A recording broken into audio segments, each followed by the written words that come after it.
اور ہم کہتے ہیں کہ شاید یوں ہو گیا، شاید یوں ہوا، یا شاید ہم یہ بہانہ ڈھونڈتے ہیں کہ بھائی طلاق نامے پھاڑ کے پھینک دو، کچھ نہیں ہے، اور بس صحیح ہے جو بھی ہے، میں نے دی ہی نہیں ہے۔ یعنی ایسا بھی ہو جاتا ہے کہ دل کو مطمئن کرنے کے لیے وہ بہت کچھ سوچتا ہے، وہ یہ نہیں سوچتا کہ اللہ کے پاس بھی جانا ہے۔ یہ دنیا تو عارضی سی ہے، لیکن اللہ کے پاس بھی تو جانا ہے۔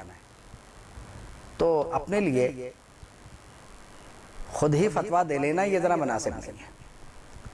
بہتر یہ ہے کہ علماء سے رجوع کرے، اور اب جب اپنے آپ کو گولی مار لی ہے تو جسم سے گولی نکالنے کی فکر کرے، یعنی مسئلے کو خود حل کرنے کی کوشش نہ کرے، اپنا آپریشن خود نہ کرے۔ اب جب آپریشن کے قابل معاملہ ہو گیا تو اپنے آپ کو دوسرے ڈاکٹر کے حوالے آپ کو کرنا ہی ہوگا۔ آپ یہ سمجھیں کہ بھئی آپریشن اس طرح ہونا چاہیے کہ مجھے بے ہوش بھی نہ کیا جائے اور مجھے تکلیف بھی کوئی نہ ہو، تو یہ تو ممکن نہیں ہے۔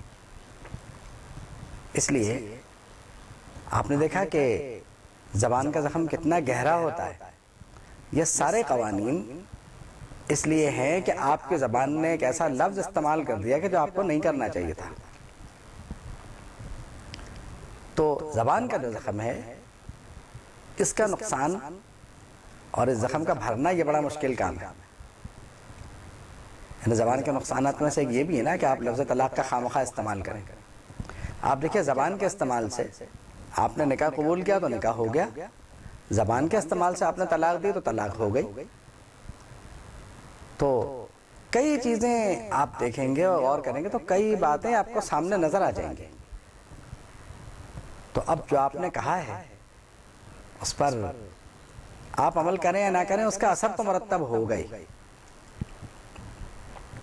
آپ کسی قانون کی پابندی نہ کریں، مگر اللہ سے بچیں گے کیسے؟ اللہ نے فرمایا واتقوا اللہ، اللہ سے ڈرو، وَاعْلَمُوا، اور دھیان رکھو، یعنی اس بات کا خیال رکھو، ان اللہ بکل شیء علیم، کہ اللہ ہر شے کا جاننے والا ہے۔ یعنی یہاں جاننے والا اپنے وسیع معنی میں ہے، یعنی اللہ کے اقتدار پر بھی ہے کہ اللہ کا اقتدار ہر شے پر ہے۔ یعنی وہ ایسا جاننے والا نہیں ہے کہ معاذ اللہ وہ بے اختیار ہو، وہ ایسا جاننے والا ہے کہ با اختیار ہے۔ مطلب یہ ہے کہ جو بات اس کے علم میں آ جائے تو اسے کسی گواہ کی ضرورت نہیں ہے، فیصلہ فرمانے کے لیے کسی گواہ کی ضرورت نہیں ہے، وہ جو چاہے فیصلہ فرما دے۔ وہ یہ بھی جانتا ہے کہ کس بات کا فیصلہ کرنا ہے اور یہ بھی کہ کیا فیصلہ کرنا ہے، کیونکہ وہ اپنے فیصلوں میں کسی سے مشورہ نہیں لیتا کہ مجھے کیا کرنا چاہیے۔ وہ اپنے فیصلوں میں مختار ہے، وہ اپنے فیصلوں میں اسے اختیار ہے، جیسا چاہے فیصلہ فرمائے۔ تو یہ جو جاننا ہے ان اللہ بکل شیء علیم، یہ چونکہ نصیحت کا حصہ ہے تو اس لیے بھی کہ اسے فیصلہ کرنے میں معاذ اللہ محتاجی نہیں ہے، وہ فیصلہ خود فرماتا ہے، کیونکہ وہ جانتا بھی، وہ اپنے علم میں ذرائع کا محتاج نہیں ہے۔ یعنی اس کا علم کسی ذریعے کا محتاج نہیں ہے، وہ ہر شے سے واقف ہے، اور یہ واقفیت براہ راست ہے۔ تو یہ جو آیت کریمہ ہے اس کا یہ حصہ بڑے کمال کا ہے۔ اور ویسے تو وَمَن يَفْعَلْ ذَلِكَ فَقَدْ ظَلَمَ نَفْسَهُ، اب آپ سوچیں اس کو کہ اسلام نے عورت کے حقوق کا کتنا تحفظ کیا۔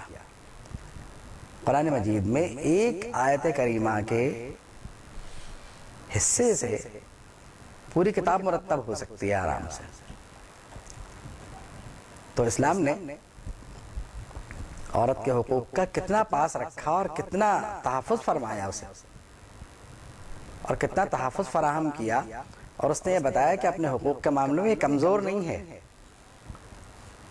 اسی لیے اللہ رب العالمین نے اس کے حقوق یعنی متعلقہ عورت جس کی طلاق ہو جاتی ہے عام طور پر تو وہ معاشرے میں کمزور سمجھی جاتی ہے.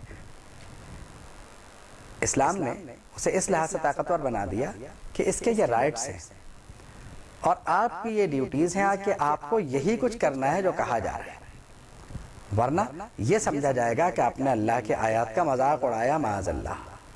وآخر دعوانا ان الحمد للہ رب العالمین.